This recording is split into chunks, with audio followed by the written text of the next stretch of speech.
Breaking news కేంద్ర cabinet సమావేశం అయితే ముగిసింది. ఆ వెంటనే రక్షణ మంత్రి రాజ్నాథ్ సింగ్, హోం మంత్రి అమిత్ షాతో విడివిడిగా మోదీ సమావేశమయ్యారు. కీలక అంశాలపై చర్చిస్తూ ఉన్నారు.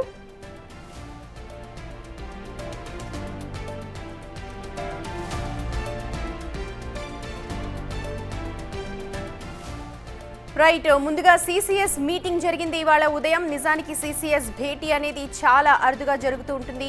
అయితే పహల్గాం దాడి తర్వాత రోజుల వ్యవధిలోనే పలుసార్లు భేటీ అయింది సిసిఎస్. మనందరికీ తెలుసు, ఆపరేషన్ సింధూర్ కి ముందు 2 సార్లు భేటీ అయిన సిసిఎస్ ఆ రోజు మరోసారి సమావేశమైంది.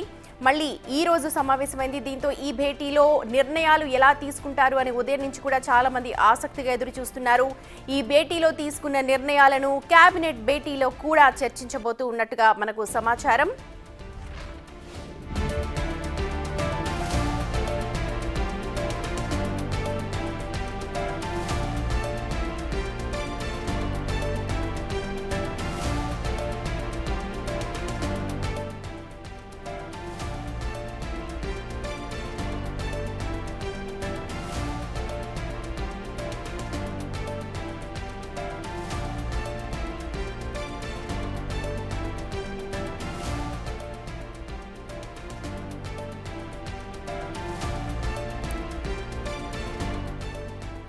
రైట్, సిసిఎస్ భేటీ కొద్ది క్షణాల క్రితమే ముగిసింది.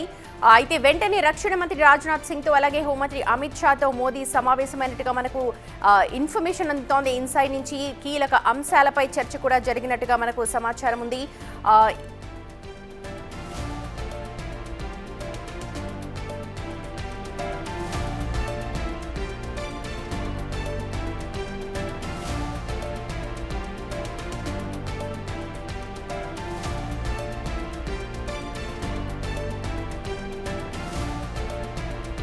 రైట్, చాలా కీలక సమావేశం ఇది. నిజంగా ప్రతి ఒక్కరు కూడా ఉత్కంఠగా ఎదురు చూస్తున్నారు. ఈ అంశానికి సంబంధించి అప్డేట్స్ అందించడానికి మా ప్రతినిధి శివ అందుబాటులో ఉన్నారు.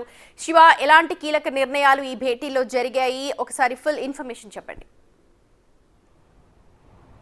రైట్ సుమతి, ఈరోజు 2 కీలక భేటీలు జరిగాయి ప్రధాని నరేంద్ర మోడీ అధ్యక్షతన. ఒకటి సెంట్రల్ క్యాబినెట్ సెక్యూరిటీ సమావేశం, మరోసి క్యాబినెట్ సమావేశం. దీంట్లో పలు కీలక నిర్ణయాలు తీసుకున్నారు. ముందుగా ఏదైతే ఆపరేషన్ సింధూర్ విజయవంతం కావడం పైన ఇటు సాయుధ దళాలకు ప్రధాని నరేంద్ర మోడీకి క్యాబినెట్ అభినందనలు తెలుపుతూ ఒక తీర్మానం కూడా చేశారు. ఏదైతే ఆపరేషన్ సింధూర్ ఆ పేరు పెట్టడం కానీ, దాని తర్వాత పాకిస్తాన్పై ఏదైతే యుద్ధంలో అంటే ఒకవైపు ఉగ్రవాదులకు వ్యతిరేకంగా ఉగ్రవాద స్థావరాలను టార్గెట్ చేసి ఉగ్రవాద స్థావరాలను భూస్థాపితం చేయడం కానీ, తర్వాత పాకిస్తాన్కు సంబంధించిన భూభాగం మీద పైచేయి సాధించడం పట్ల కూడా అందరూ కూడా హర్షం వ్యక్తం చేస్తూ ఒకవైపు సాయుధ దళాలు ఏదైతే త్రివిధ దళాలు ఉన్నాయో త్రివిధ దళాలకు సంబంధించి భారత భద్రతా బలగాలు, మరోవైపు ప్రధాని నరేంద్ర మోడీ అంటే నిర్ణయాలు తీసుకోవడంలో వ్యూహాత్మకంగా వ్యవహరించి ఎప్పటికప్పుడు ఉన్నత స్థాయి అధికారులతో, త్రివిధ దళాధిపతులతో, సెంట్రల్ డిఫెన్స్ స్టాఫ్, అలాగే కేంద్ర మంత్రులతో, విదేశాంగ శాఖ మంత్రి, కేంద్ర హోంమంత్రి, రక్షణ శాఖ మంత్రి వీరందరితో కూడా సమన్వయం చేసుకుంటూ అందరితో మాట్లాడుతూ ఇటు భారత్ పాకిస్తాన్ సరిహద్దు ప్రాంతాల్లో ప్రజెంట్ సిచ్యువేషన్ ఏ విధంగా ఉంది, సరిహద్దు భద్రత, అలాగే సైనికులను ఏ విధంగా మోహరించాలి, సైనిక సన్నద్ధత, మరోవైపు బోర్డర్ సరిహద్దు ప్రాంతాల్లో ఏవైతే భారత ప్రజలు ఎవరైతే ఉన్నారో ఎఫెక్టెడ్ ఏరియాస్ ఏవైతే ఉన్నాయో భారత సరిహద్దు ప్రాంతాల్లో పాకిస్తాన్ ఎక్కువగా దాడి చేయడం ద్వారా ఎక్కువగా ఇబ్బంది ఎదుర్కొనే ప్రజలందరూ కూడా అక్కడి నుంచి సురక్షిత ప్రాంతాలకు తరలించడంలో ఆ నిర్ణయాలు తీసుకోవడంలోనూ త్రివిధ దళాలకు ఎప్పటికప్పుడు సూచనలు ఇవ్వడం, జాతీయ భద్రతా సలహాదారు అజిత్ దోవల్ వీరందరినీ సమన్వయం చేసుకుంటూ ముందుకు తీసుకెళ్లడం పట్ల కూడా అందరూ కూడా హర్షం వ్యక్తం చేస్తూ ప్రధాని నరేంద్ర మోడీ పనితీరును అభినందించారు. ఇటు ఆపరేషన్ సింధూర్ విజయవంతం కావడం పైన త్రివిధ దళాలకు, మరోవైపు ప్రధాని నరేంద్ర మోడీకి కూడా అందరూ అభినందనలు తెలిపిన పరిస్థితి కనిపిస్తుంది. దీనితో పాటు కేంద్ర కేబినెట్ అంటే సెంట్రల్ కేబినెట్ సెక్యూరిటీ సమావేశంలో రక్షణ రంగ వ్యవస్థకు సంబంధించి కూడా కొన్ని కేటాయింపులు కూడా చేసినట్లు, దానికి సంబంధించి నిర్ణయాలు తీసుకున్నట్లు తెలుస్తుంది. అంటే ఇతర దేశాలతో పోలిస్తే రక్షణ రంగానికి సంబంధించిన నిధుల కేటాయింపు అనేది చాలా తక్కువగా ఉంది. అంటే ఉన్న జనాభాకు తగ్గట్టుగా ఏదైతే 140 కోట్ల జనాభా, ఇటు చైనా కూడా జనాభాలో అత్యధికంగా ఉంటుంది. కానీ నిధుల కేటాయింపులకు సంబంధించి రక్షణ రంగ వ్యవస్థకు సంబంధించి ఏదైతే ఇప్పుడు ప్రజెంట్ యుద్ధం మనం చూసాం, ఆపరేషన్ సింధూర్ లో భాగంగా మనం వాడిన వెపన్స్ కావచ్చు, లేకపోతే మన దగ్గర ఉన్న సాంకేతికత ఇంకా దాన్ని ఇంప్రూవ్ చేయాల్సిన అవసరం ఉంది. మీరు అన్నట్టుగా ఉదయం మనం మాట్లాడుకున్నాం, నిధులు ఇంకా పెంచాల్సిన అవసరం ఉంది. ఎందుకంటే ఇప్పుడు మనల్ని ప్రపంచం అంతా కూడా చూస్తోంది. ఇంకా మనం మ్యానుఫ్యాక్చరింగ్ జోన్ లోకి వెళ్ళిపోవాల్సిన అవసరం ఉంది కదా. డెఫినెట్గా దీనికి సంబంధించి బ్రహ్మోస్ అనే ఒక యూనిట్ను కూడా ఉత్తరప్రదేశ్లో ప్రారంభించారు. 80 హెక్టార్ల స్థలంలో యూపీ ప్రభుత్వం ఆ స్థలాన్ని కేటాయించి దానికి సంబంధించి దాదాపు 300 కోట్లను కేటాయించి ఆ యూనిట్ను కూడా బ్రహ్మోస్ సంబంధించిన యూనిట్ని కూడా అక్కడ ప్రారంభించారు. రక్షణ శాఖ మంత్రి వర్చువల్గా ప్రారంభించారు. తర్వాత ఆ కార్యక్రమంలో యూపీ సీఎం యోగి ఆదిత్యనాథ్ కూడా పాల్గొన్నారు. 2 రోజుల క్రితం ఈ యూనిట్ను కూడా ప్రారంభించారు. 300 కోట్లతో దాన్ని తయారు చేశారు ఆ ప్లాంట్ అంతా కూడా. దానికి సంబంధించి ఇప్పుడు అది ఒక బూస్ట్ లాంటిది, ఇండియాకు సంబంధించి కూడా బూస్ట్ ఇవ్వబోతుంది. ఆ బ్రహ్మోస్ని వినియోగించి నెక్స్ట్ ఆ బ్రహ్మోస్ను యుద్ధాల్లో వినియోగించుకునేందుకు కూడా అవకాశం ఉంటుంది. అక్కడి నుంచి డ్రోన్లు కానీ మిసైల్స్ అన్నీ కూడా అక్కడి నుంచే తయారు చేసుకునే యూనిట్ను కూడా అక్కడ ఏర్పాటు చేశారు. ఇలాగే ఇప్పుడు భవిష్యత్తులో ఇప్పుడు ఏదైతే పాకిస్తాన్తో మనకి యుద్ధ వాతావరణం ఏదైతే ఎదురైందో దానికి సంబంధించి ఏదైతే యుద్ధ పరికరాలను మనం ఇప్పటికీ మన దగ్గర మేడ్ ఇన్ ఇండియాకి సంబంధించిన యుద్ధ సామాగ్రి ఎంత ఉంది, భవిష్యత్తులో ఇంకా మెరుగైన సామాగ్రి కావాలంటే కనుక దానికి నిధుల కొరత అనేది కొంత ఉంది. కాబట్టి అంటే అటు అమెరికా, చైనా, మరోవైపు ఫ్రాన్స్, ఈ 3 దేశాలు మరికొన్ని దేశాల కన్నా వెనకబడి ఉంది అనేది కూడా ప్రధానంగా నిధుల కేటాయింపులో అంతర్భావిస్తున్నారు. ఈ నిధులు కేటాయించాలని ఒక డిమాండ్ అయితే గత కొంతకాలంగా వినిపిస్తోంది. అంటే ఇప్పుడు ఆ సమయం ఆసన్నమైంది కాబట్టి నిధులను కేటాయించడం ద్వారా మెరుగైన పరికరాలను తయారు చేసుకోవడానికి కానీ సాంకేతిక పరిజ్ఞానం వినియోగించుకోవడానికి కానీ నిధులు అనేది ఉపయోగపడుతుంది. కాబట్టి నిధులు ఎక్కువగా కేటాయించాలని దాదాపు $100 మిలియన్ మాత్రమే మన రక్షణ బడ్జెట్కు సంబంధించి ఉంది. ఇటు చైనాకు సంబంధించి $300 బిలియన్, ఇటు అమెరికాకు సంబంధించి $990కి పైగా మిలియన్ ఉంది. మరోవైపు ఫ్రాన్స్ 140, ఇతర దేశాలు కూడా $120-130 అనేది బిలియన్ రక్షణ నిధులు అనేది ఉన్నాయి. ఇప్పుడు భారత్కు కూడా పెద్ద మొత్తంలో నిధుల కొరత ఉంది కాబట్టి దాన్ని పెంచడం ద్వారా అన్ని విధాల భవిష్యత్తులో కూడా ఇప్పుడు ఆ పాకిస్తాన్తో యుద్ధం సంబంధించి తాత్కాలికంగా బ్రేక్ పడింది. అంటే కేవలం ఒక ఉగ్రవాద స్థావరాలకు సంబంధించి మనం దాడులు చేస్తున్నాం, కానీ వాళ్ళు సామాన్య ప్రజలను మరోవైపు ఆధ్యాత్మిక కేంద్రాలు, దేవాలయాలను టార్గెట్కి చేసుకుని దాడులు చేస్తున్నారు. మరోవైపు చైనా కూడా అరుణాచల్ ప్రదేశ్ మాదంటూ కూడా అక్కడ ఒక వివాదం కూడా తెర మీద తీసుకొస్తుంది. గత 2015 నుంచి ఇప్పటి వరకు దాదాపు 62 ప్రాంతాలను ఆక్రమించుకుని వారు పేర్లు మార్చుకుంటూ ఇది కూడా టిబెట్ ప్రాంతాన్ని ఏ విధంగా ఆక్రమించుకుందో అయితే దాని సరిహద్దుల్లోనే ఉంది కాబట్టి ఇది కూడా మా ప్రాంతమే అంటూ కూడా వాళ్ళ ప్రాంతాల పేర్లు మార్చుకుంటూ పోతున్నారు. ఇటు కేంద్రం కూడా గట్టిగా కౌంటర్ ఇస్తున్న పరిస్థితి కనిపిస్తోంది. అంటే పేర్లు మార్చుకున్నంత ఈజీగా భూభాగాన్ని మీలో కలుపుకోలేరు. ఇది ఇప్పుడు ప్రజెంట్ భారత భూభాగంలో ఉంది, భవిష్యత్తులో కూడా కంటిన్యూ అవుతుంటుందని కూడా భారత ప్రభుత్వం చెప్తోంది. మరోవైపు ఈ రోజు జరిగిన సమావేశంలో రక్షణ రంగానికి సంబంధించిన నిధులకు సంబంధించి కానీ ఆపరేషన్ సింధూర్ విజయవంతం కావడం పైన ఆ ప్రజెంట్ సిచ్యువేషన్ ఏ విధంగా ఉంది, భవిష్యత్తులో ఏ విధంగా వ్యవహరించాలనే అంశాలపై కూడా ప్రధానంగా ఈ సమావేశంలో చర్చించారు. సుమతి, శివ, ఇప్పుడు పాకిస్తాన్కి ఎలా అయితే పీఓజేకి సంబంధించి ప్రధాని గట్టిగా మాట్లాడారో ఇటు అరుణాచల్ ప్రదేశ్కి సంబంధించి కూడా ఏమైనా గట్టిగా మాట్లాడే అవకాశాలు ఉన్నాయా?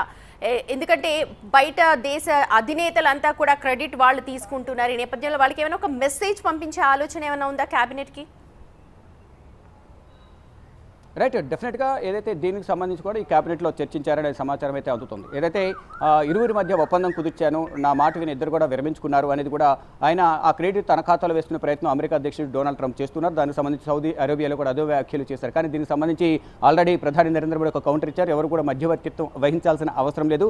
ఎవరైనా చర్చించాల్సి వస్తే కనుక పాకిస్తాన్తో ఆ పీఓకే గురించి, ఉగ్రవాదం గురించి చర్చిస్తాము తప్ప మేమే చర్చించుకుంటాము, ఎవరు మధ్యవర్తిత్వం వహించి పెద్దన పాత్ర పోషించాల్సిన అవసరం లేదు. మరోవైపు ఇటు చైనా పాకిస్తాన్ ఉద్దేశించి కూడా ఘాటు వ్యాఖ్యలు చేశారు. ఎవరు కూడా భయపడేది లేదు ఇరు దేశాలకు అంటూ కూడా ప్రధాని నరేంద్ర మోడీ వ్యాఖ్యానించారు. ఒకవైపు ఆ పీఓకే బోర్డర్కి సంబంధించి కానీ మరోవైపు చైనాకు సంబంధించి అరుణాచల్ ప్రదేశ్ను ఆక్రమించాలనే ప్రయత్నాలు ఉన్న నేపథ్యంలో ఇటు న్యూక్లియర్కి సంబంధించిన ఆయుధాలు కలిగి ఉన్న 2 దేశాలు వాటికి భయపడి వెనకడికి వేసే ప్రసక్తే లేదు, ధీటుగా సమాధానం చెప్తామంటూ కూడా ప్రధాని నరేంద్ర మోడీ ఇరు దేశాలు కూడా చురకలంటించే ప్రయత్నం చేశారు. మరోవైపు ఇటు అమెరికా అధ్యక్షుడు డొనాల్డ్ ట్రంప్ను ఉద్దేశించి కూడా ఇండైరెక్ట్గా కొన్ని వ్యాఖ్యలు చేశారు. ఎవరు మధ్యవర్తిత్వం వహించాల్సిన అవసరం లేదు, అంత అవసరం మాకు లేదు, మేమే చర్చించుకుంటాం. ఒకవేళ చర్చించాల్సిన అవసరం వస్తే ఆల్రెడీ పీఓకే భారత భూభాగంలో ఉంది, అది ఎలా సాధించుకోవాలో మాకు తెలుసు, వేరే వాళ్ళు ఎవరు కూడా సలహాలు ఇవ్వాల్సిన అవసరం లేదంటూ కూడా ట్రంప్ను ఉద్దేశించి వ్యాఖ్యలు చేశారు. మరియు పాకిస్తాన్కి సంబంధించి ఇప్పటికే అనేక నిర్ణయాలు తీసుకున్నారు.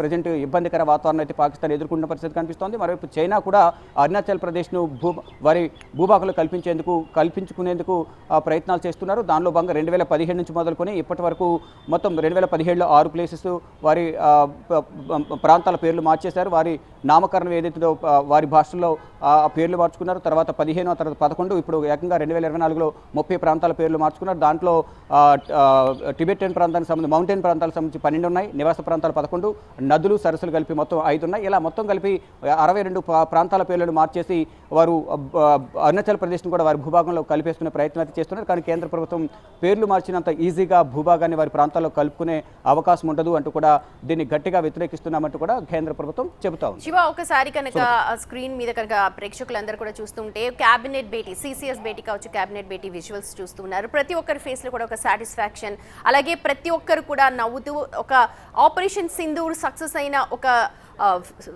ఏమనాలి ఒక మంచి సందేశాన్ని పంపించాము, అదొక జీల్, ఒక మోటివేషన్ ని అక్కడ కల్పించాము అన్న ఒక ఫీల్ అయితే అక్కడ మనకు తెలుస్తోంది. అలాగే రక్షణ శాఖ మంత్రితోటి అలాగే హోం మంత్రితోటి మోదీ ఆ సమావేశమైన వెంటనే మాట్లాడారు అని చెప్పి కూడా తెలుస్తోంది. ఏమన్నా ఇన్ఫర్మేషన్ తెలుస్తోందా, లేకపోతే జనరల్ గా ఇప్పుడు జరుగుతున్న పరిణామాల నేపథ్యంలోనే ఏమైనా సేఫ్ ప్రికాషన్స్ ఇస్తూ ఉన్నారా?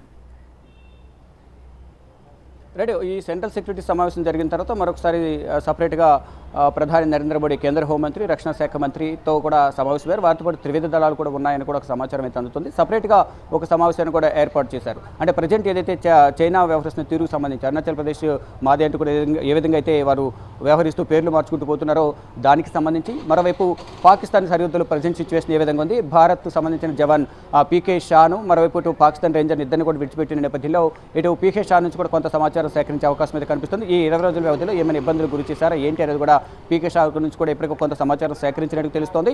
మరోవైపు పాకిస్తాన్ నమ్మడానికి వీల్లేదు కాబట్టి చాలా జాగ్రత్తగా వ్యవహరించాలి, ఎప్పుడు ఏ విధంగా వారు దాడి చేసినా దాన్ని తిప్పికొట్టే విధంగా కూడా ప్రయత్నాలు చేయాలని దానిపై కూడా ఇప్పటికే సిసిఎస్ సమావేశంలో చర్చించారు. మరోవైపు ఈ ముగ్గురు కూడా కేంద్ర హోంమంత్రి, రక్షణ శాఖ మంత్రి, ప్రధాని ముగ్గురు కూడా కొన్ని కీలక అంశాలపై చర్చించినట్టు కూడా తెలుస్తుంది. మరోవైపు టర్కీకి సంబంధించి కూడా కొంత వివాదం కొనసాగుతుంది. దానికి సంబంధించి కూడా ఈ చర్చలో సమావేశంలో చర్చించినట్టు తెలుస్తుంది. సుమతి.